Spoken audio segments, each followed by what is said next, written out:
Your chambers are ready, your lordship. Guards! Intruder! Quiet.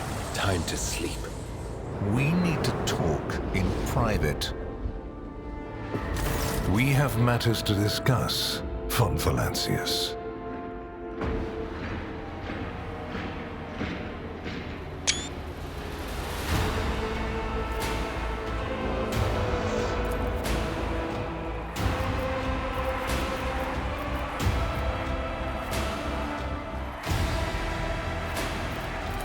Lord Inquisitor Xavier Calcazar, head of the Coronis Conclave. I am authorized by the grace of the Emperor to watch over the Coronis expanse, root out heresies, and preempt the Xenos threat.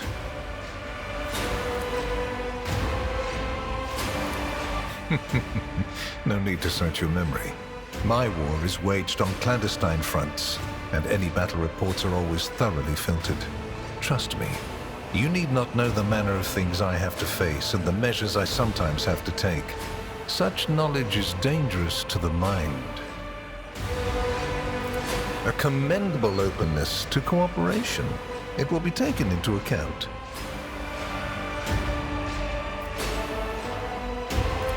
Master Van Kellox has spent enough time with you. He will vouch for your words.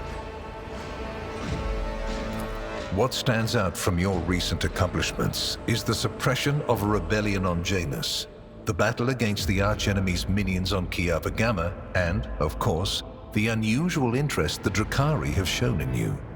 Then that is what we will discuss.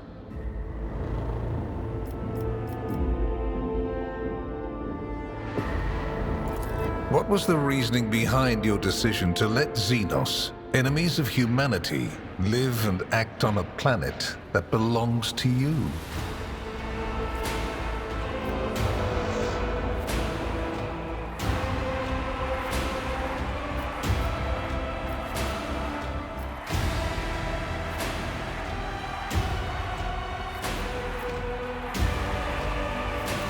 Strike deals? Absolutely. Cooperate? To a degree. But not hand them inhabited worlds on a platter. I suggest you read your warrant more closely. Remember, the hallmark of a wise rogue trader is to realize that the phrase, "I can do anything," means I can do almost anything. These Xenos, known as the Aldari, have garnered such influence over your naive subjects that I cannot help but wonder who truly rules Janus now. I must inform you that, should any evidence surface that the Xenos power continues to expand in your domain, it will mean a death sentence for your colony. I cannot satisfy your curiosity without disclosing information of the utmost secrecy. I will say only this. We had the situation under control. There is a tangled knot of perilous events in progress in the Coronis expanse. Plucking even one thread must be performed with great precision and caution, without any room for error. Because you do not want to know the price of such an error, or what forms it might take. Places touched by chaos must be purged with fire and condemned to oblivion. Kiava Gamma should have been bombed to dust and pronounced a forbidden world. However, you decided otherwise and restored the colony's operation. And you didn't even go to the trouble of hiding the traces of the neglect committed by your dynasty. After all, it was House von Valancius that gave Cubus Delphin so much freedom that he sank into seditious heresy.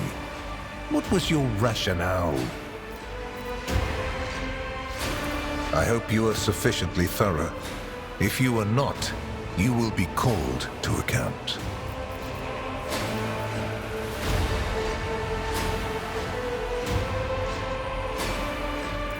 Yes, the enmity between you is a known fact. But there is another way to look at it. On Veabos 6, you met the Archon of a mighty cabal, whose presence there seems strange to begin with, and lived. You subsequently encountered a number of her closest henchmen. Yet, again, you survived. Your capital fell victim to a nefarious attack, but even this time, their daggers missed your heart. Such remarkable luck. To be a personal enemy of such an influential Xenos, to have been attacked so many times and yet make it out alive.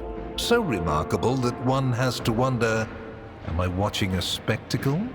Could all these thrilling massacres be an alibi of sorts, meant to establish you once and for all as an enemy of the Xenos and never their ally or even their agent?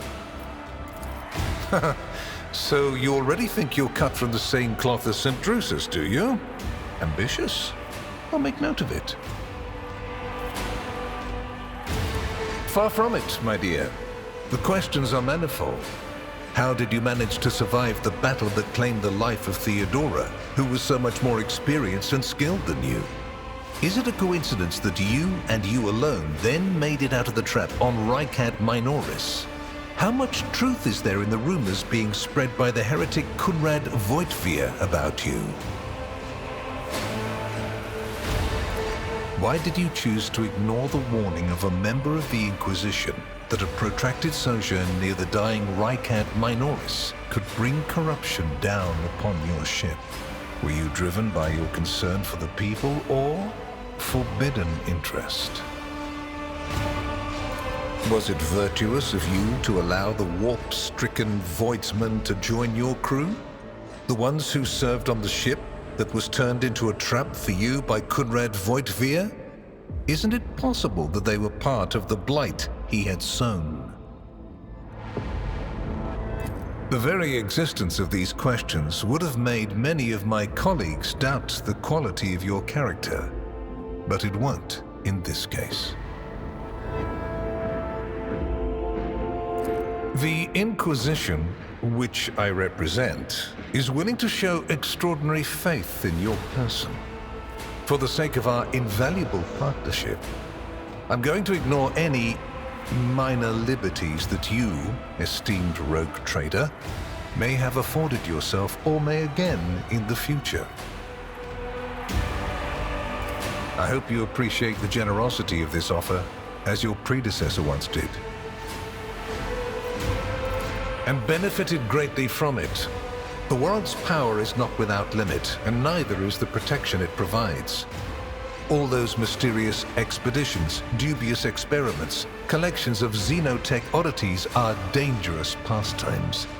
It takes more than the Emperor's permission to pursue them without consequences. One must also make sure I am not displeased by it. Let me demonstrate how it works. In your retinue, there is a psyker who is yet to receive Terra's sanction, which, as we both know, is a grave threat and a blasphemy to the laws of the Imperium. I am aware of this secret, but I'm not displeased in the slightest. And so she lives on, your handy psyker, Idira Tlass.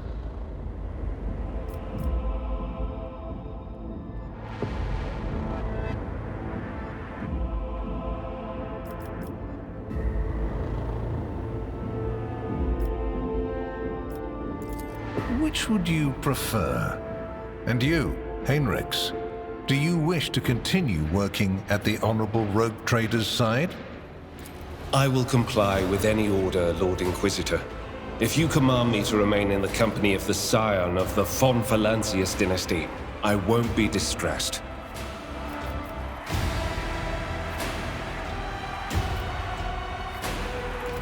Then Master Van Kellogg's will remain in place. It puts me at ease to know that there is someone to watch over you. I consider it an honor to accompany you. You haven't been in a position of power for long, and so one can forgive you for not noticing the troubling changes. The cult of the Final Dawn is spreading in the Coronis expanse. Not the first or the last heresy that has afflicted this sector, but one that is surprisingly resilient.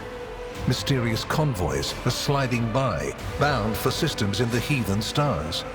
Just your humdrum pirate trade, wouldn't you say? Then why are the pirates themselves clueless? The Xenos, who have caused trouble in the sector before, have expanded their activities in the last few decades, and there is a logic and method to their previously chaotic raids. Even 2 packs of space wolves, blessed space marines summoned in my name, did not cool their interest in the expanse. A mighty explorator fleet, which has studied the expanse for hundreds of years, has suddenly stopped responding to communication and sunk into a dispute over a tech heresy that was considered dead a couple of centuries ago.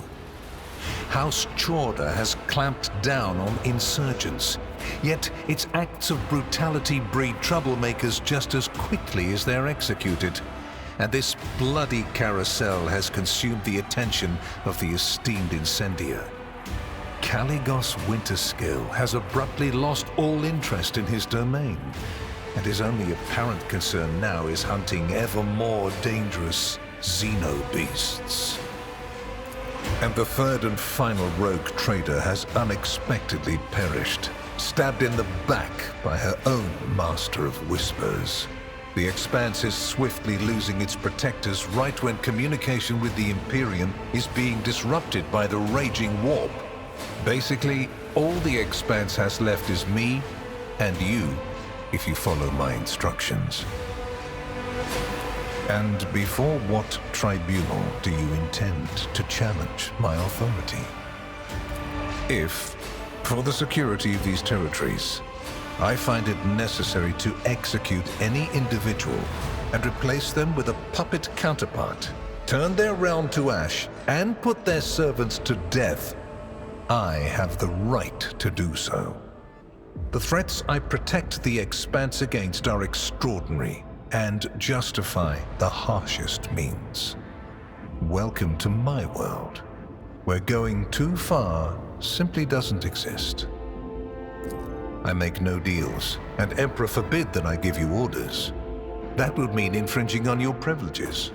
I'm merely offering well-meaning recommendations and expecting that, when the Expanse finds itself in danger, you will break away from your own affairs to heed them. Please accept this gift as a sign of my favor. In an hour of need, give it to any faithful servant of the Emperor, and the Inquisition will come to your aid.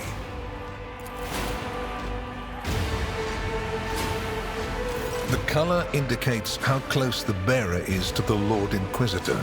Scarlet means that you have shed your blood for the good of the Imperium, and therefore, you deserve to have his servants shed their blood for you.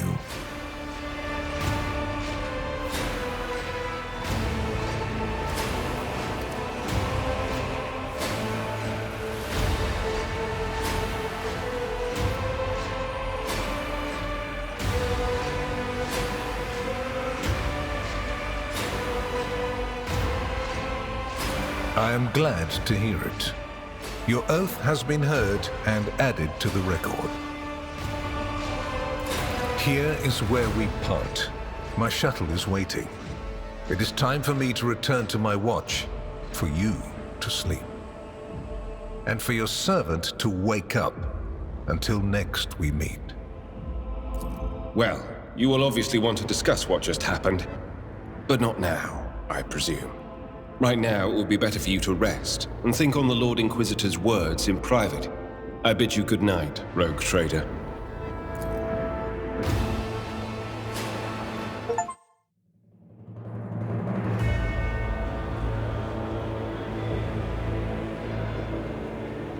The rise of the rogue trader heir restored a tenuous equilibrium to the Fon Valancius Protectorate.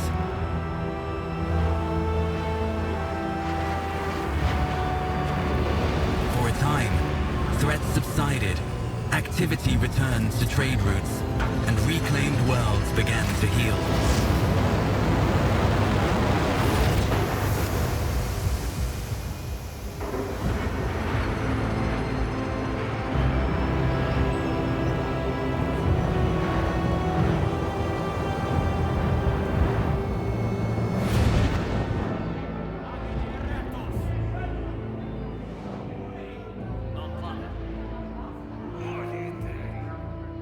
The new Lord Captain's subjects praised the God Emperor and their leader wholeheartedly. For none knew what fate might await them.